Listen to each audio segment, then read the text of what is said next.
Okay.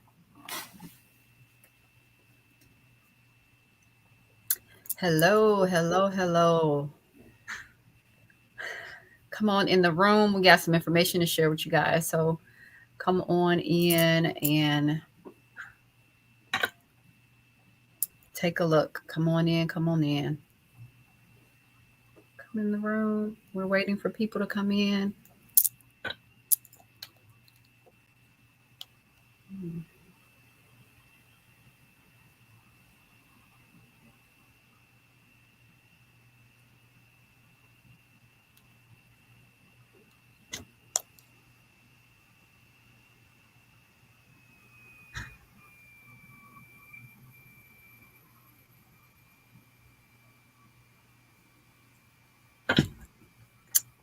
Come on in. Hello, you guys. Hello, hello. Last time we talked about mental health, and I'm sorry, we talked about domestic violence, and we wanted to make sure that we provided you guys with answers to some questions that you might be thinking of. So while we're waiting for Stephanie, and I am going to be seeing why I am not going live on Facebook, why I can't see it. I know that it's there.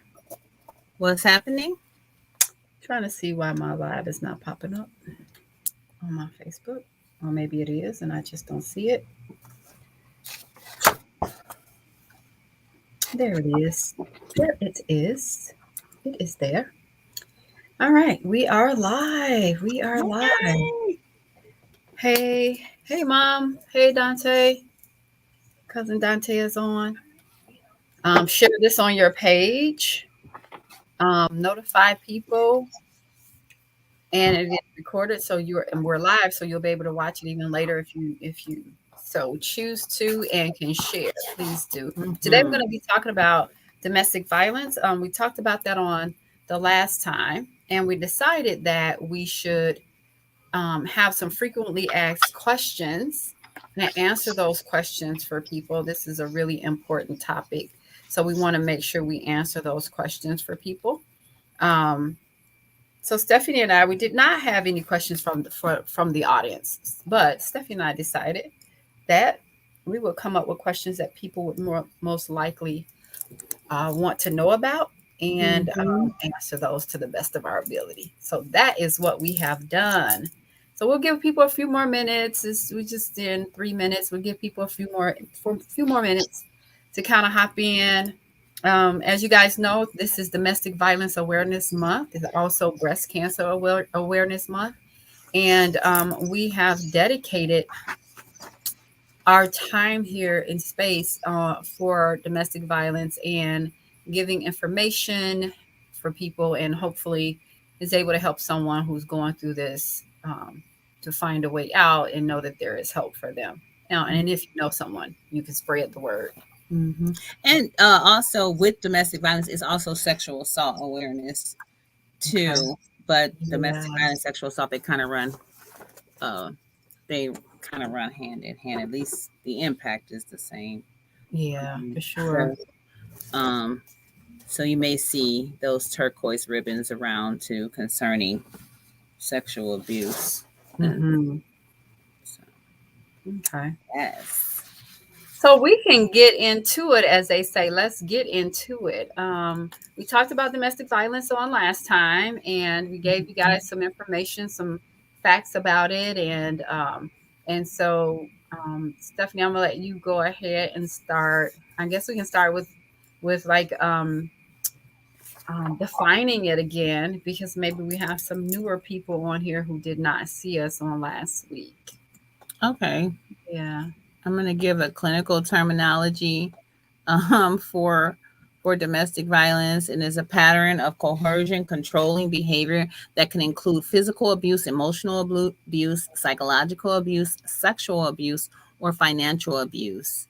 So it's a pattern of coercion where someone is utilizing power over another individual. So that is what domestic violence is, and it's usually with an intimate partner. someone that you are in connection with. So if it's your parent child, that's child abuse. And so if it's with a partner, um, typically it's from, someone that you are in a loving, the initial intention is to be in a loving relationship and a connection. And so it's with an intimate partner. Okay. And it also could be with, it is still called domestic violence if it is a sibling or an adult on adult, or, um, Well, yeah. actually, when it's on an adult, that is, it's an assault. Like that, it's an Yes. assault charge. So it wouldn't come up as domestic. Like if a father and a son were having that would be an assault. Yes, it is an assault charge, but when they come Mhm. out and they investigate, they call it a domestic. So A maybe not domestic necessarily domestic dispute. violence. Right. Yeah. Yeah. hmm Yeah. hmm Yeah. So Sure. the domestic violence aspect is a Yes. pattern of the Mhm. coercion, and that it is used for the power and control, for the intention of power and control, and then taking away a Mhm. person's freedom, identity, Yes. self-worth, self-identification. It's definitely toxic in nature, Mhm. where a person makes the presumption that they don't have a choice but to be in the situation that they're in Mhm. because of the coercion. Right. Um, I want to, at the top of the hour, and then we'll share at the ending as well, some resources, that, if you're a victim of, or someone that is in a domestic violent relationship, um, definitely 911 is an option, to dial. There's a domestic violence hotline that's running across the bottom of our screen here, that you could use. Now, with that said, we understand that not everybody can get to these resources or are fearful, and hopefully we can Mm. share more information with people that don't feel like they have the freedom and the choice to be able to dial 911 or a Mhm. hotline or whatever, because Mhm. we know that that is a thing. Yeah, Mhm. Mhm. for sure. Mhm. And Um, forums like this is always good to just listen and learn for someone else that you know. mhm. Um, yeah. And my hopes is that what you might have thought is just two people having an argument or a dispute or whatever, that you would at least have the knowledge that it's possible that it could be Yeah. domestic violence, and keeping your ears and eyes open, and definitely, you know this is my own little challenge, just staying away from the space of judgment, Mhm. about a Yeah, person's choice on their journey. right, for sure. Um, and which one of the questions, and I don't know if we're ready to tackle this one, but one of the questions is why do victims sometimes return or stay with abusers, right? So that Mhm, was a good segue into that, because mhm, people often ask that, why don't they just leave? Or why don't, because we oftentimes think that people can operate the way we do, and we definitely do not have the information or the experience in it. So we should not make that judgment. But people do often ask, why do victims sometimes return to or stay with the abuser? mhm. What have you found? Did you answer that? Have you looked? Yeah, well, first of all, we talked about it last week, right? Where there's a grooming process, right? Mhm, So it's mhm, not necessarily this weak person, this needy person. A lot of times it's quite the opposite of, someone's independent, strong, but that grooming process is there. mhm, And it's for various reasons, right? So that grooming process is there, that isolation is there. mhm, A lot of, depending on the situation, finances could be why, mhm, fear of losing their lives, really mhm, fear that they will be found, mhm, because in that grooming process and that isolation, process, that is what they learn. That is what they start to believe, that mhm. I'm not, the person's going to find me. I'm not going to get away. Yes. If I do get away and they do find me, then perhaps they'll kill me for sure. Mhm, Yeah, finances can't mhm, manage on their own financially, and really, when you're in trauma, you can't really think with the executive system of your brain of like, how do I get out of this? What do I do? Especially if you're not in a position where you could find that information. Um, Right. yeah. And then from a MFT perspective, a family therapist perspective, you talk about a person who has systemically from their family of origin been oppressed and physically abused. So Mm-hmm. the brain tells them that if my parents beat me and they loved me, what's the Mm-hmm. difference in my partner beating me Yeah. and loving me? Mm-hmm. There's this magical thinking that all of a sudden I become 18 and that Yeah. concept somehow magically disappears. That's not even scientifically, that's not a thing. Right. Um, and so if someone is comes from a family of origin where that is that dominance, the control, the criticism, because that's the grooming process, the criticism, second guessing yourself, whatever. Mm-hmm. And so people who come from that can gravitate, and then they are less likely to just be like, oh, that's like to have a boundary that's clear that will Mm-hmm. cause them to walk away. And then also what we have found also is that women that are in or men too, I haven't met any, I haven't dealt with men, so I apologize, men. But they have learned to be so strategic to in their survival process at home and how to keep it safe, how to keep the fighting from happening. That's empowering when you're in a disempowering connection. You know Mm-hmm. how to prevent the fights, you know how to stop them from happening, you know how to keep this person from being who the ugly side of them. That's power inducing. And until pardon me, until that no longer works, that Right. person feels that they've managed to keep their family intact and together. And so a lot of times when we do our assessments with women that are in that lifestyle, it's we kind of let them know that you are, you know, you're a survivor, not a victim, because you have learned how Mm-hmm. to I got a tickle in my throat. I apologize. I got a cough. One moment.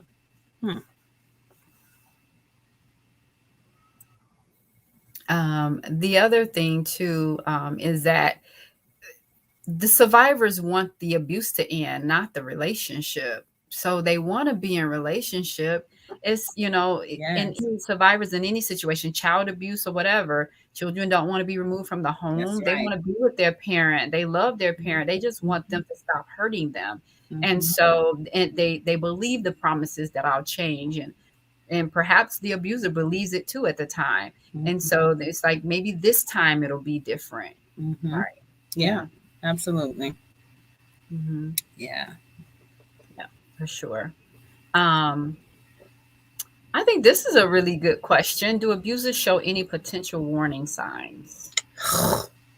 That's a good that's a good question.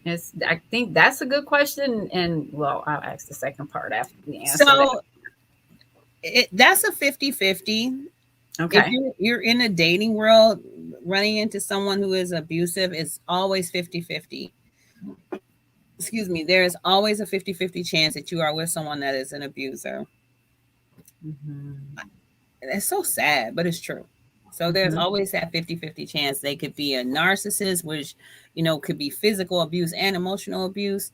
Um, Hmm. but there are red flags, and the goal is to learn what the red flags are for you, not the red flags for your girlfriend, not the red Hmm. flags for your parents, not what are the red flags for you, because all of our connections are here to teach us something about who we are, every last one of them.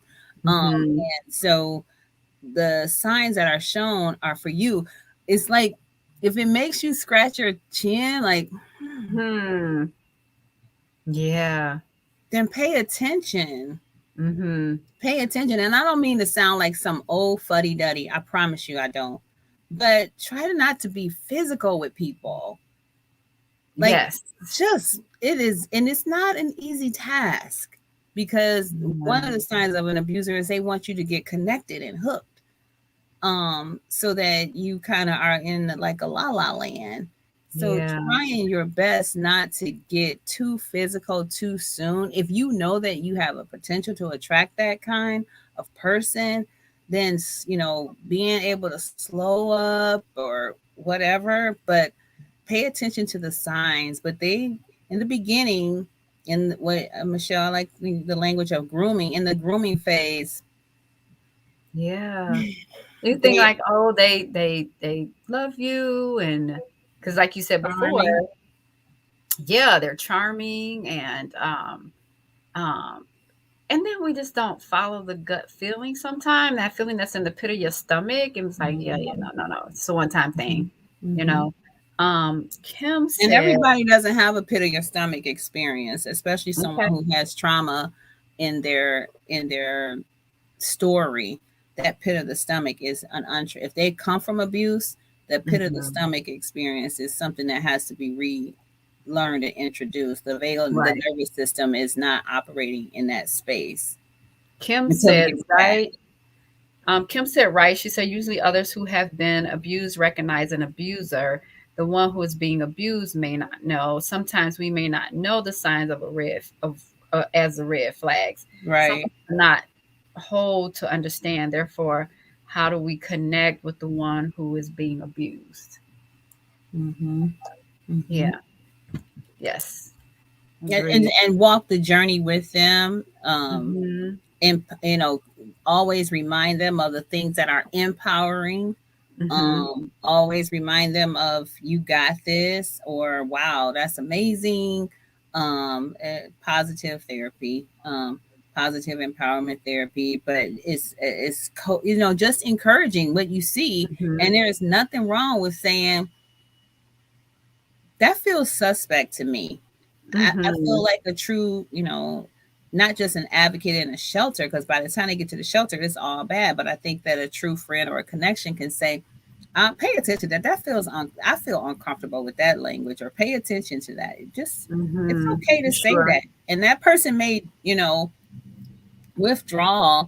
But if you say it and then they get whatever unction inside of them that says this is not okay, or they get the courage to say this is not okay, that's good. But keep the conversation going. Yes. Always keep the conversation going. Don't back down just because she's not leaving or he's not leaving. Always had a conversation going, and it doesn't have to be in a tone of judgment. It's just a matter of you know, concern. Concern. That's not cool. You know, you don't deserve that. This is what you deserve. You know, that kind of language. Yes. Good question, Kim. And good comment. Kim says that she dated a guy. He showed signs of an abuser. My mom recognized it and was told to pray about it. Eventually, I started understanding the signs and quickly removed myself from him. Good I for will get that, but don't we get that? Pray about it. It should be fine. Got to take care of it. But I heard that she was being told to pray about it so that she could leave the connection. Oh, no. I know. Yes. Oh, okay. Yeah. Okay. Yes. And then, like she said, she started to understand the signs. But it takes being able to hear when someone has a concern, even if you don't agree. Just kind of keep your eyes open, though. You don't have to necessarily agree because somebody sees something that you don't see, but at least take heed and keep that in your pocket, so to people say. Right? And then there's some subtle warning signs of potential, you know, of abusers, and that's the insisting on moving quickly in a relationship. Like it's a hurry right now. It needs to be done. Yes. And we talked about before that they're very charming. It may seem too good to be true. Right. Insisting that you stop participating in preferred leisure activities or spending time with family and friends. Yes, the isolation is really, really big. They want to Yeah. consume your time, but consuming it with what? Paying attention to that. Because in the beginning, it'll be like, oh, we're going here, we're going there. Next thing you know, you're sitting in front of a television set. Nobody's Yes. going anywhere, not doing anything. Mm-hmm. But yeah, and the wonderful compliments that later on turn into insults and criticism. Mm-hmm. Not taking responsibility for their actions, and everything that is done or goes wrong, they blame on others. Like no Mm-hmm. responsibility in anything. Mm-hmm. That's a huge That's thing to pay big. attention to. Yeah. Extremely jealous or controlling. We talked about that before. Mm-hmm. That criticizing the partner's appearance and making frequent put downs. Mm-hmm. Yeah. And their words don't match their actions. Mm-hmm. They say one thing, but they do something else. Mm-hmm. Mm-hmm. Yeah. Hmm. Here's a big one. Is it possible for abusers to change? So my initial answer was no. I do Okay. not. I don't believe that abusers change. However, I have met several men, and I have been an acquaintance with several people in marriages that are like in 30, 40 years of marriage, and in the beginning in their 20s it was a thing, and then the last 30, 40 years of their relationship it was not a thing. And I got called out on that when I would say that in when I was at church and be like, once an abuser always an abuser. That was my favorite line. And actually in my heart I still hold to that. Hmm. But I've also met, I'll say, my abuser is not. Hmm. He's had to go through a whole lot of stuff, and he's not put his hand. He was with somebody for 18 years and didn't put his hands on them. And even now, like, that's not a thing for him.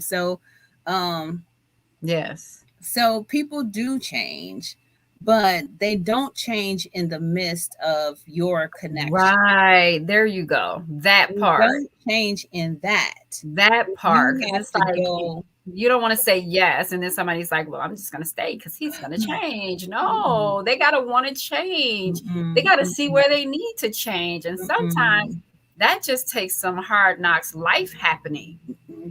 Yeah, Right. But and so it's not about like staying so he changes, even if like you with somebody who is like has infidelity, and then you want to stay until they're not being just move on because you don't yes. want to be with an abuser. Just move on because you don't want to be with someone who doesn't have integrity. Not so Yes. that the person can change, because that person, if Right. they are destined to change, they will change They will change. on their own. Sometimes they will meet someone and then just get another person to mistreat. Because if I'm hurting, I'm going to make another person hurt. Hmm. And from the language of my person, it was like I was so damaged, I didn't know what else to do. And and that's fine. That was their journey. So a person can change, but they're not going to change with you, because whatever is Right. about you is triggering this behavior in them. It's bringing it up. It's making it a thing for them. So staying in it, you don't have that magic. You don't Well, have that magic to help right. them do something different. And the people, and let me just quantify that, the people that I know that who got upset with me for saying that once an abuser, always abuser, and want to prove to me, but they also had to separate from their partners. They separated from their partners for some time, and Mm-hmm. then their partners came back and they had a different Yeah. experience. So, and I mean, like separated, like I don't know, some for years, some for a year, um, but they did have to go their own way, and that person had to start their life over and do whatever they're going to do, and then the person came back. Yeah. And this says so. This says yes, they can change, but they must first make the choice to change their behavior.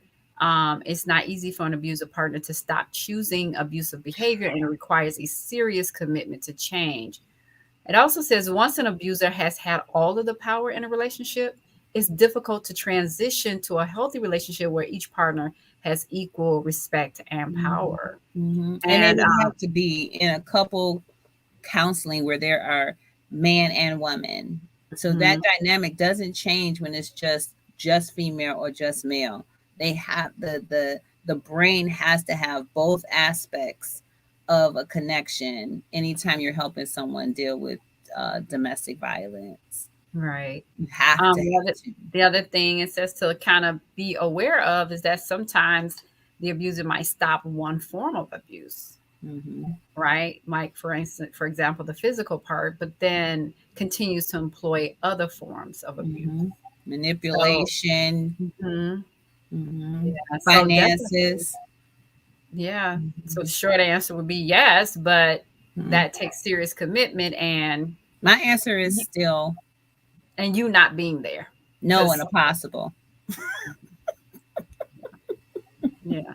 I don't know about domestic violence, but I know, that when people do, I would like to imagine when people do what needs to be done, if they want to change, they can change. If they want to change.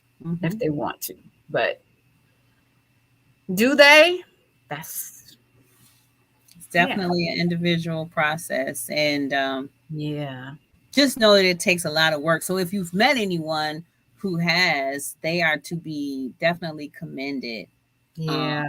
The work that they've had to do to I stand in awe of my ex, because I know the journey that he's had to take, and I have the utmost respect for his journey. So yeah. Are men victims of domestic violence? Yeah. More than they report, unfortunately. Absolutely more. Yeah. Right. And it says domestic violence is a pervasive, life-threatening crime that affects millions of individuals across the U.S., regardless of age, economic status, race, sexual orientation, gender, identity, religion, ability, or education level. So there's no respecter of persons when it comes to domestic violence. So yes, anybody can be victims. Yeah, and that's the biggest thing that I think that our society, if we could change, is the judgment that we have about it, about who is the one. We got lawyers and judges and doctors dying from domestic violence every day. Educated people, PhDs, every day. Every day are falling to death because they have gotten themselves in a situation. Sometimes a person can be so subtly controlling.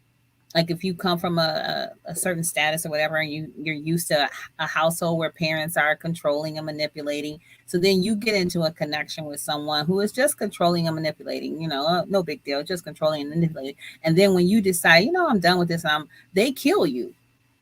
That's domestic violence. So you've lived all these years with somebody, you've kind of navigated your way around it. Oh, he's temperamental, whatever. And then the day you get ready to leave, they shoot you. Or, that's when you hear these most horrific things, is when people have been able to navigate the connection so that it looks normal, or that it is normal, whatever. And then when they finally decide that they obtain the wisdom that they need to make life better for themselves, that person is like, ain't having it. And then it's just done just like that. And the whole world is like, what? I didn't even know he had it in them. Didn't even know they were having problems. Kim says, I'm going back to before about can they change. Kim says they learn how to control it with help. And then she says cheating with a bunch of exclamation points. And then she's like, when? LOL, just kidding. About the change. When? WHEN. Yes, when. Um, yeah. When they are ready, not when you Yes. perform enough, not Yes. when you give in enough, not when you sit there and wait enough. It's when they When are they get ready. ready. Yep. And the reality is that, let me just say this, there is so much shame that abusers hold in themselves. So Mm-hmm. much shame and embarrassment, and not only abusers, but cheaters too. There's so Yeah. much shame that comes with looking back over how they have mishandled probably, very accommodating partners, sweet Mm-hmm. partners, loving partners, empathetic partners. There is such an amount of shame that comes with that these people can either become alcoholics, addicts, or they just continue on this behavior in a way because now it's numbing the shame Mm-hmm. that has come with the choices that they've made. And so, why they won't change with you is because the shame of turning towards you after knowing all that they've put you through, that's Mm-hmm. that's a lot. And if you're not going in and getting help and not together, if that person is not going Say that again. Say that again. you don't go and get that together. They Right. have to go to them on for their own stuff, because before you there was other stuff too. Um Yes. it's that infidelity and all of that stuff it's just it is there's such a huge suitcase of shame, and Mm-hmm. and our society is not equipped to handle shame. um if you think about people that are in prison, what you think they living in, what emotional state are they are in a state of shame. Some of them, I don't know everybody, I just can speak to the people that I have spoken to, but the heaviness of shame is such a huge burden. Victims Yes. hold shame, and then the perpetrators hold shame. And Mm-hmm. so the win is not our business. Our business is knowing what our boundary is, and then kind of stepping away from it, not with the intention that I'm going to step away and keep looking to see when they're going to get better. Right. Because they have to push through not just what has been done to you and whatever the loss that is, but the shame of just whatever their narratives are. So Mm-hmm. that shame is a big, big ordeal. And most times when I work with people who are recovering from that part of the connection, that shame piece is it's a big, big piece. Mm-hmm. Kim. Hey, Lisa. She said, Hey, hey, sister. Lisa. So Kim says the statement that Stephanie shared, people can change, but not with you. So I aligned that with they are better husbands now with the new wife than they were when they were married to the first wife. Not always true. She said, I need counseling. Yeah, because that ain't true. Let me tell you, it is more possible that she getting the same thing you got. Understand? It's just a little bit more sophisticated about it. And maybe a different form of abuse too. It is 90%. If that person hasn't gone and gotten their work done, the new person, It's please getting write it on an index card.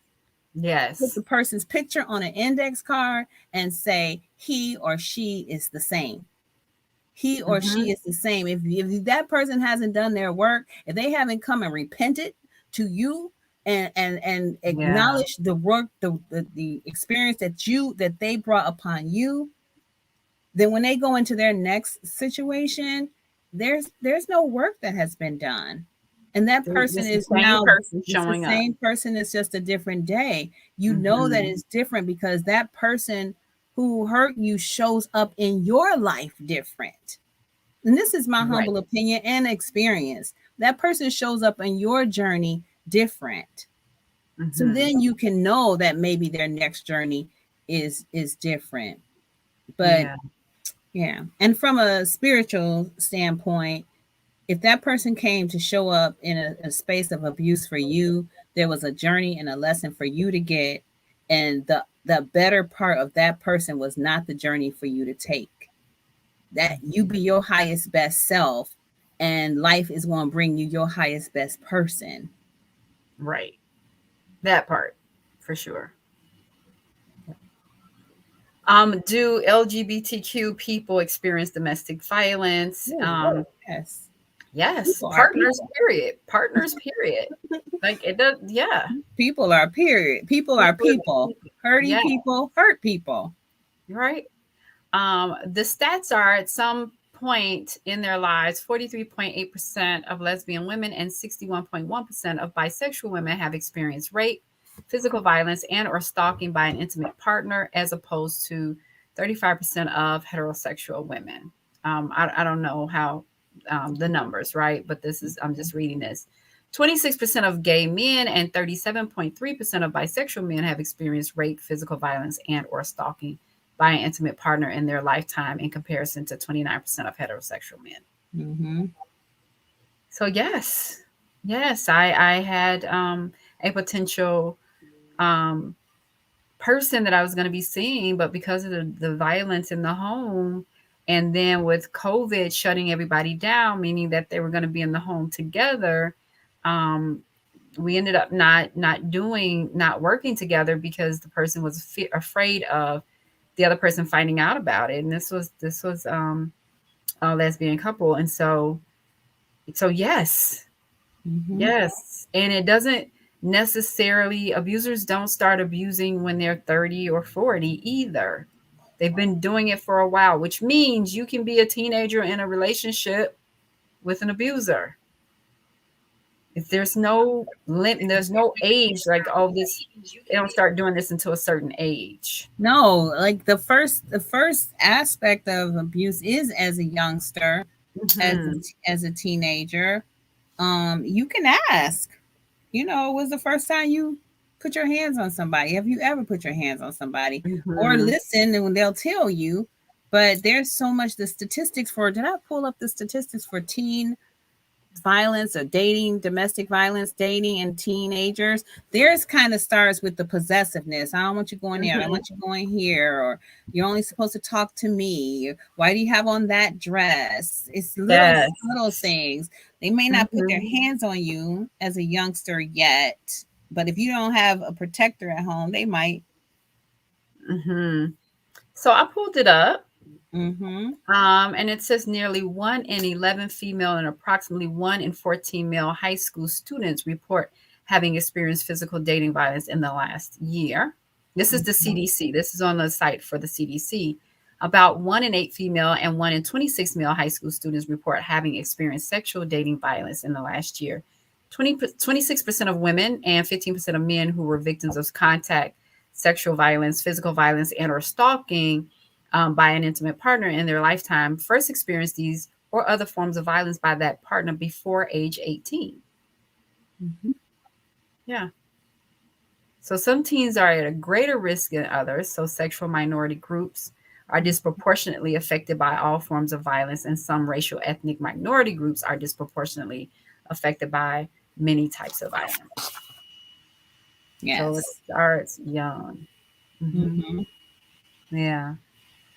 And that Yep. the power, the number one is the power and control aspect of all of it. Right. That Yes. power and control piece is the one. Before there, people think domestic violence and they think punching, hitting, black eyes, Yeah. busted lips, and that's when you are determined not to be in compliance. That's when you get beat up. Hmm. But as long as you're going along with the coercion and the power and control dynamics, you may never get, anybody may never put their hands on you. Hmm. It's when you are not in compliance, not in obedience, not, when you are, who do you think you are status, or you think you're Right. in status. When you get in that status is when a lot of the physical stuff happens. Hmm. Or you'll get the physical stuff once and it's almost like, is she okay with that? Hmm. Yeah. I know we talked about last time about the economic status and how that affects. So, how does the economy affect domestic violence? We talked about this COVID and being locked in, and but how does the economy I think affect? First of all, I think that is it's an excuse. Mm-hmm. Because you whether you a bazillionaire can pay all your bills or you broke as hell, if you got control challenges and insecurities, you are going to behave. We hear about people who are, Mm-hmm. who have money that are abusers or are in domestic violence connections all the time. Um, Mm-hmm. for the person who is has the power over the money, um, the issue is the person who doesn't have the power over the money, and so that person remains in a victim status because they are under the belief that they cannot move Yes. without the money. Like they feel powerless because they can't. That's where the economic challenges Yes. come. So And you that's, can be yeah.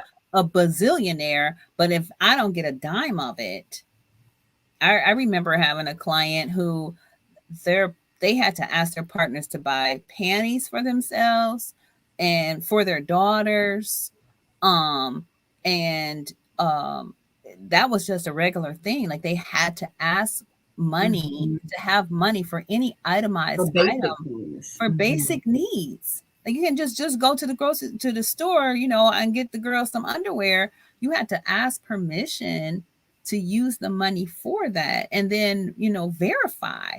That's power and Mm-hmm. control. And these people had money. These Yeah. people had lots of money.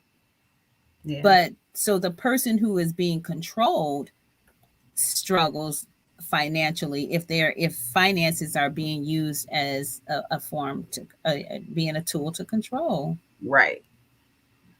So this just says that it does not cause domestic violence, but it can make it worse. The severity and frequency of abuse can increase when factors associated with a bad economy are present. But it also says that as the abuse gets worse, um, a weak economy limit options for the survivors to seek Mm-hmm. safety. So that's how the economy can affect Oh, or can I accept. speak to that too? Mhm, So please. so not only does it limit them, but our bed space in America. I think in Yes. Chicago when I was living there, I think we only had 113 beds. They may have more now. You know how big Chicago is? Wow. I think there was 113 beds at the time. I don't know what the number is then, but that was in the 2000s to 2007s. There were not a lot of bed space. Where I worked, they might have had 5 rooms, 2 bunk beds, 10 beds. Wow. So the bed space is what the thing that the big thing, and then we're asking for donations. And the economy is bad, so who's donating? Who's Mhm. buying furniture? Who's giving to these facilities? And then for whatever reason, people don't say, "Hey, bring the kids on over here. Y'all can come and stay over here." Yeah. And so people are homeless, or they got to wait for a bed, and in the meantime, And if they have children, they will most of just them have endure children. it. They'll just Mhm. endure it rather than put the children in a situation of being homeless. Mhm. Mhm. Yeah. Yeah. So Yeah. I mean, homelessness is a big, big thing when people are in domestic violence situation, and especially when they have children. It's easier to continue to navigate and become just as diabolical, if you will, but for a different reason as the Mhm. abusive person, because you're just trying to survive. Um, Right. but bed space is such a huge Yeah. community living. It's not easy to come by, and once people get in, they don't want to leave. I think they have 90-day limits nowadays. I don't with the economy today, I can't even imagine somebody going to shelter services for 90 For 90 days. And you got to days. get a job, you got to get housing, you got to get legal issues in place, you got to get restraining orders. Sometimes if Mhm. there's marriages, you got to get custody of your. It's so much, Yes, and you're it doing is this so in much. 90 days. You're sleeping in a bunk bed with a bunch of other people in a house, and your Yeah. kids are jumping all over the place because they know you can't knock them out.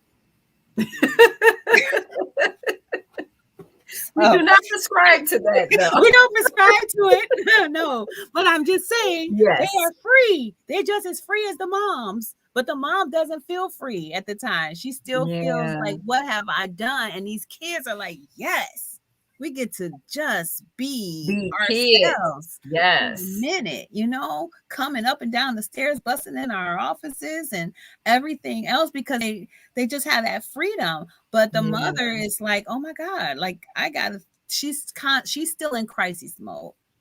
She's still in crisis mode. And so community living is so needed in this arena, because beds are they're very far. It just beds are not as available. I don't know what people imagine, but I'm telling you that I don't know. I mean, that's news to me because I imagine what? Not that. Not that. yeah, Wow. So very yeah, limiting. it's very limiting. And And it's go ahead. no, I was just going to repeat that is very limiting, and community living in itself. Can you imagine someone that's coming from a household of Hinsdale, where we lived, and then having to go and live in a shelter in the city of Chicago? Right. Yeah. No, I can't imagine them. And I'm Where sure they can't. where parking is very slim, so hiding my vehicle is a thing. I'm Yeah. having to hide my vehicle 2 blocks over from where I live because there may not be enough parking space in the backyard of the shelter setting that I live in. Right. Because there's staff parking and then the resident parking, and you know what parking is like in the city. Right. Yeah. It's just so many dynamics that people take for granted.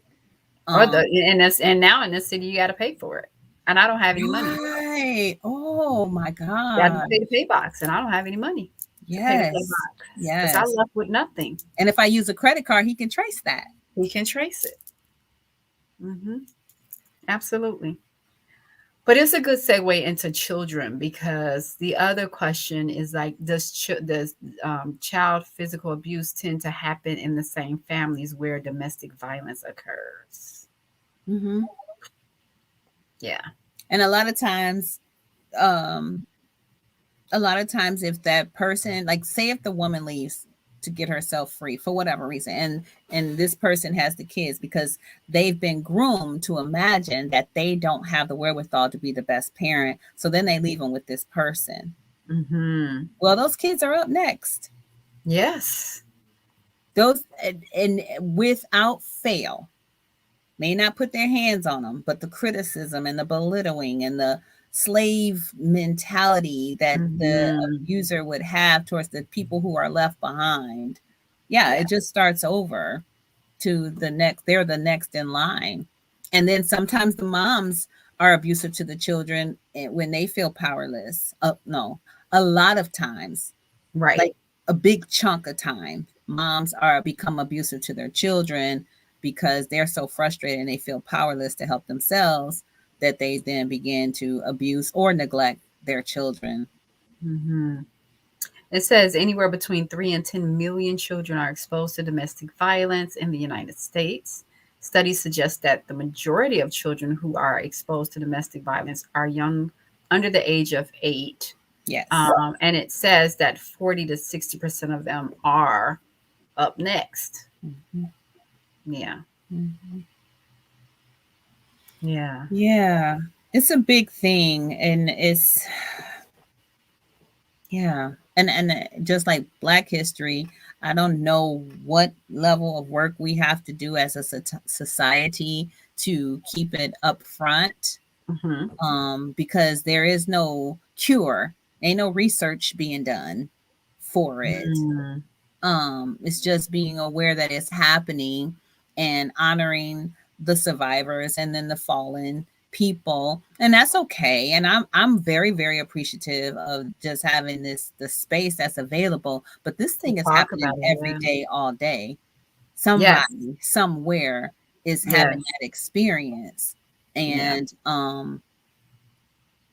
being aware of that all the time is kind of important when we are interacting with people and asking For questions like, sure. what is wrong with her? What's wrong? We don't know. Yeah. And I love to say to people who are not born this way, they didn't come here acting whatever way you are judging them of acting. Like Mhm. they had life experiences and trauma. Mhm. And so this is where that's coming from. Mhm. And so the next question is how does the exposure to domestic violence affect the children? Ooh. Right?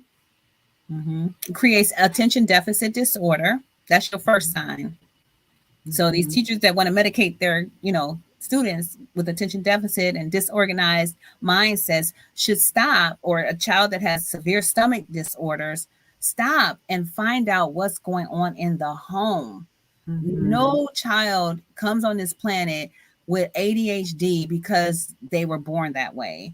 ADHD is a sheer sign of some type of oppression in the home, some type of something that is going on in the home that does not match that child's personality type, whether it's yelling, Mhm. whether it's screaming, whether it's absence of a parent. Mhm. Something is Mhm. happening that is creating anxiety for that child. It could be even abuse at school or bullying. Mhm. But we tend to, take attention deficit as some type of I don't know, like cerebral palsy. I don't know. We look at that as some kind of, oh, it's just something that happens in the brain. No, something is going on with this It child. happens in the brain, but something But else happens to something make that triggered happen it, more. right? Something Right. triggered it. Some type Right. of chaos, some type of trauma triggered it. So Mhm. those type of antsiness, a child that's, kid, especially little boys, they're antsy anyway. We got to give them that. We got to let our children be children, but Whew, that's a whole that's a nother whole nother show we topic. can get But on. Lord. um kids who have a lot of stomach problems, those are Mhm. signs. Attention deficit, stomach issues, they are not paying attention, they're daydreaming, they do a lot of fantasy talk or Escaping, right? escaping. They have to escape to be not present in the Yeah. chaos that they are present in, are some Yeah. signs that I wish and pray that teachers would understand, and they Yes. could bring in entire families in and help them. Mhm. Because parents don't Um, understand sometimes. It don't even have to be domestic violence.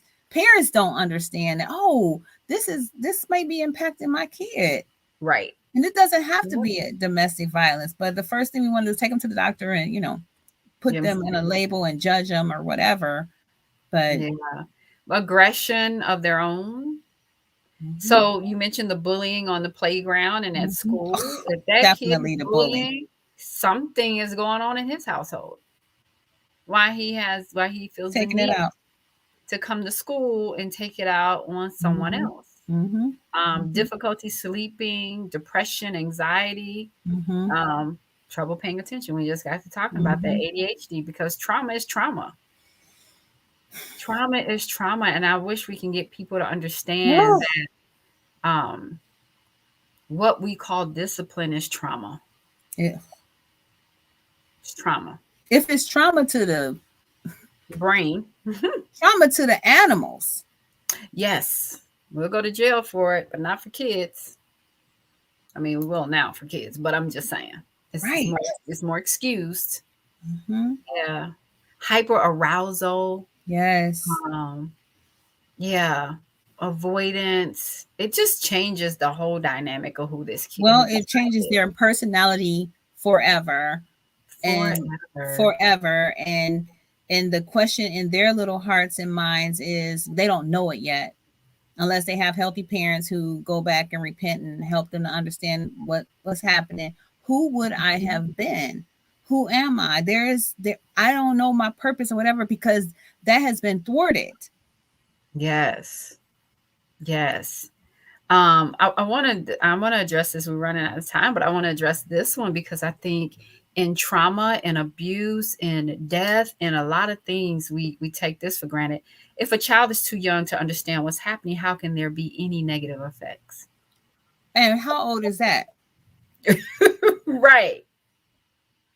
That's all I got to say. It's if you who, think about even how in old is death, that? and the stuff that's going on in the world, like all of that doesn't. And here's the answer to the question: children don't need to understand to respond emotionally and physically. Their bodies is responding. Their brains are responding.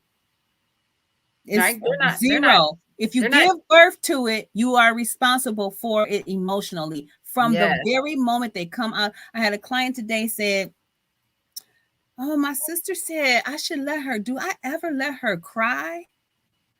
I said, "If you don't want her to be sitting in my office, you better not." Exactly.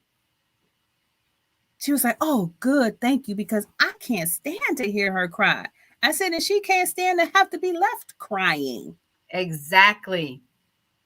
Oh my God. Say that I again said, for "When you the take an people all the attachment," way in the back that didn't hear for the people in the back, when that child has to take an attachment assessment test and it says, "Did the father or mother or caretaker meet your emotional needs when you were crying?" Are you going to Hmm. say strongly disagree or strongly agree?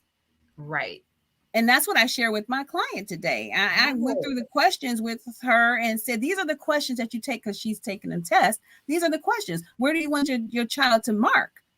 Strongly disagree, strongly agree. Was my emotional needs met, unattuned to, or Because not? when they are met, you grow up to Secure. learn how to right. You are secure. You learn how to soothe. You learn because you have an example of it. You're Yes. not flailing like an Yes. infant yelling, Yes. trying to figure it out. And what Yes. I would say to adults is go jump in a freaking lake and don't know how to swim and tell me how you feel Yes. because that's how they feel That's how they feel. while they're flailing all over. And you got to think about they came from this close knit place, Right. Where all their needs were met. all bundled up and secure. And then they come out here. Why do you think the hospital teach you how to swaddle them? And then they come out here and we just like let them lay free and scream because Because that that's makes good for sense. them. That makes sense. And then we say, shut up. Mm-hmm. Then they get old enough for us to say, what are you crying for? You want me to give you something to cry for? Well, you already did. You already did. That's penalty right there. That right there. Now, this is a judgment, and I stay away from that. But that statement in itself just It's eats at me. punitive. You Yeah. want me to give you something to cry for? This site says the youngest child we treated was an 11-month-old. That's why I said from zero. From the time they come Yeah. off the womb, you are responsible for them emotionally. Period. Period. You are responsible for their emotional well-being from zero. From the time they come out of here, you better learn who they are. Don't be shushing. Right. Shh, shh, shh, shh, shh. You need to be like, oh, this a screamer. This a hollower. I need to get myself ready for this one. Mm-hmm. He cries a lot. Yeah. Um, yeah, and when I worked in crises, it was a heartbreaker. But I've seen them as young as 3 to 5 years old, Mm-hmm. 5, maybe 4, in Heart Grove mental hospitals and things like that. That young. Mm-hmm. Having a nervous breakdown. Throwing stuff just off the chart. Can't self-regulate. They haven't been Yes. taught. They haven't They been taught to haven't been taught. self-soothe. They They haven't been haven't been taught. taught. And we think that when we leave them in a certain state and we just let them cry, cry, cry, oh, they need to learn how to self-soothe. Well, please show me and tell me who's teaching them. And if they figure it out by doing something that's not popular, then that's a problem too. So we should really think about what we're doing and how we're dealing with children, and that's in domestic violence and not in domestic Anything. violence, Mm-hmm. right? Yes, But it becomes a form of domestic violence. yes, If you're left to defend yourself. I love that, throwing people in the lake and then expecting them to swim without ever teaching them how to swim, without ever teaching them how to self-soothe, without ever teaching them Yeah. to, do whatever they, need to do, Mhm. so that they can be okay. Yes. And then you add violence on top of that level of Mhm. ignorance, and Yeah. you got a whole Kim society. said Kim said he's colic. He's colicky. Yes, Why? What is that? What is that's a that? stressed stomach. Yes, but we trying to yell and scream, shut up, be quiet. What's wrong with this kid? But I think with the colic, don't we like? But we are, I don't know, antsy. I don't know. Yeah, and that's it right there. And because whenever these behaviors from the adult happens, that's anxiety. It's anxiety. It's anxiety. It's anxiety. He's So, colic. I love that. Yeah, that's good. yeah, yeah. Because I don't know what they want. They got to be colicky. So I don't know what they want. Right. So what can I do to help? What can I do to help? So what you can do, everyone can speak out against domestic violence, Mm-hmm. right? Mm-hmm. Everyone can take individual action to create a supportive community for survivors. Get Mm-hmm. involved in your community. Mm-hmm. Um, Members of the public can donate, like you talked about that before, donate to local, statewide, or national anti-domestic Mm-hmm. violence programs, and shelters and things like that. Call on your public officials to support life-saving domestic violence services. Yeah, You and know, then in your own backyard, if you are attending a social place, make awareness about it. Just be aware. yeah. Yeah, just create a space, even if it's just like, can wonder if we can get together and donate a room or donate a bed or donate linen or Mhm. whatever. Find out, but stay active if it's at all possible. A time other than October, to because Yes. October, November, and December, they're flooded with Yeah. resources. But what about the woman who shows up after New Year's? Yeah. Because that's a thing. After the New Year's party, Mhm. and everybody that's come in the fall has gotten all of the October donations and October love, and then they got the Mhm. Thanksgiving love, and then they got the Christmas Christmas love. Eve, yeah. And So then just, definitely holding perpetrators accountable. I yes. don't think enough of that is done, even in our system, even in our justice system. I don't think it's enough of that being done. I can recall someone, I can't remember who it was in court, um, and overheard the judge telling the woman that, we're going to continue it, and she begging and pleading, like, I don't even know if I'll be alive to come back here again. Please don't continue this. And he treated her like she was being dramatic and Wow. dismissed her. That's not everybody in the justice system, so let's just be clear, Mhm. audience. So yeah, Yeah, I holding mean, them I was told accountable. by my pastor that you can go home, keep praying. That man is not going to kill you. I'm alive, but But what's not because you stayed and prayed no, and it let was very just devastating. Thank God I had fathers and uncles and everybody that came, like, show up here tonight if you want to. But that Mhm. ain't everybody's story. It's not. That's not Yeah. everybody's story, and this person didn't even know my abuser to make a statement like that. But Right. And so you make a blanket statement. You don't mhm, even know them. mhm. Never had a conversation with them at all. And it might have been, Mhm. I don't know, but it is not appropriate to say. Yeah. The appropriate thing is get your kids, y'all can come on over here and we'll figure something out. Mhm. That to me is the appropriate answer to that situation. Yes. Don't victim blame. Mm-hmm. Never victim blame Mm-hmm. because you don't understand something. Yeah. Um, and doing what we're doing now, like we're giving information, and in some instances we need to challenge these widely held perceptions about domestic violence. And Yes. yeah. And when I hear them now, I'm thinking, what? People still, what? I get so like, people are still holding fast to this understanding with all of this media and public, but it's because it's more of it's soul work. People are hurting, Yeah.